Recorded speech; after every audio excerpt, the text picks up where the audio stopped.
So you might have a particular exercise that you really, really love. You might love Pilates or yoga, or you might like CrossFit, or you might really, really love to go out and run. But it's important to work on these different aspects of fitness, such as flexibility, mobility, and also just screwing those weaknesses, working on those places that you are afraid of.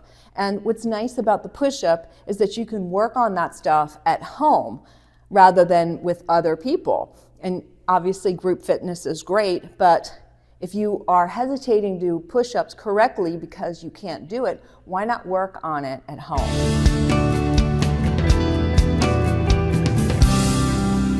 So if push-ups are completely new to you, or if you're new to strength training, start at the wall. And you probably have seen many people doing this. And I like to start with my hands a little bit lower than my shoulders, because this actually goes very close to a chaturanga push-up that you might see in yoga classes. So this is actually a chaturanga push-up. Okay, so they don't come all the way down, they come about 90 degrees here.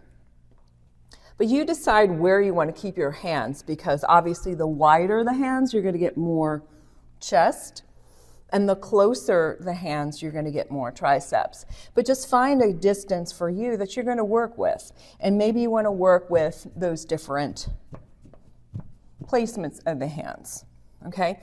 But the key is you want to keep the elbows moving back behind you, the closer your hands are to your body.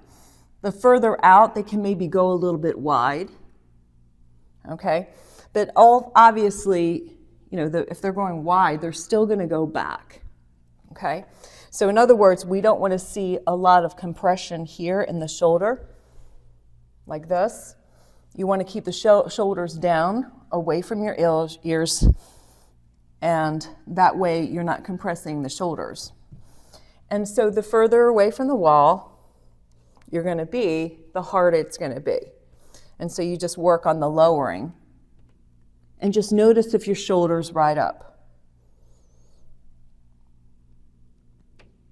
And so here I can feel a little bit more of my triceps.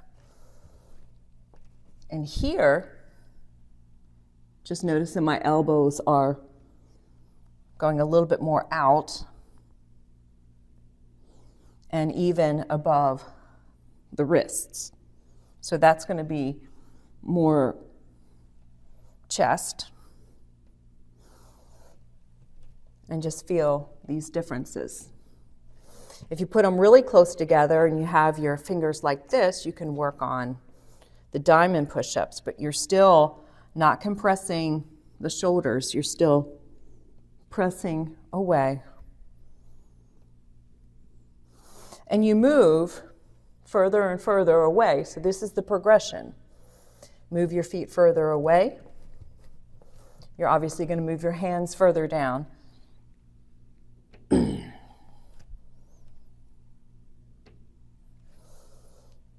you move further away.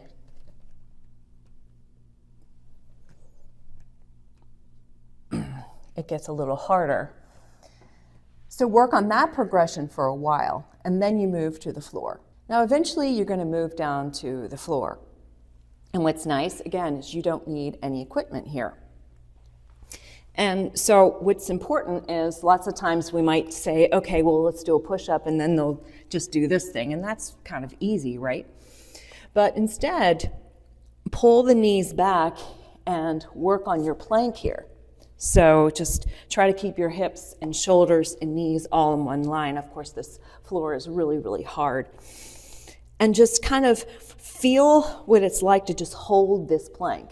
And maybe you'll work on this for a while. So holding this for, if this is really difficult for you right now, screw your weakness and work on it for 10 seconds and then rest, 10 more seconds and rest until you work up to about 30 seconds. Then start by lowering. So lower really, really slow. And pulling the shoulders back, pulling the elbows back. And then, of course, how do you get up? This is where you can come up in through a cobra and come into a child's pose. Okay? So let's try that again. So that's if you're here. So again, a full plank between the knees, hips, and shoulders. Bend the elbows back, shoulders down, and lower. Okay? So you're working on strength by working on the lowering. Because again, lots of times people will do this, and that might be fine, but if you're falling down on the floor, how are you going to get up from here? Okay? So continue to work on just the lowering phase. And then come up through it like an upward facing dog and come through child's pose. So again, we lower. Come up through child's pose, or upward facing dog, then child's pose. Okay? Or if you're still not really good at pulling yourself up off the floor, you can just kind of, when come down, just roll onto your side and then come back. So you find a way for you to begin working with the floor. So begin by lowering. And then eventually, just work on that with your feet tucked. And lower. And come up. So work on the lowering first. Because again, a lot of people have the hardest time working on the lower part of the push-up. And then you come back up. So try that out. See if you can screw your weakness and work on your push-ups.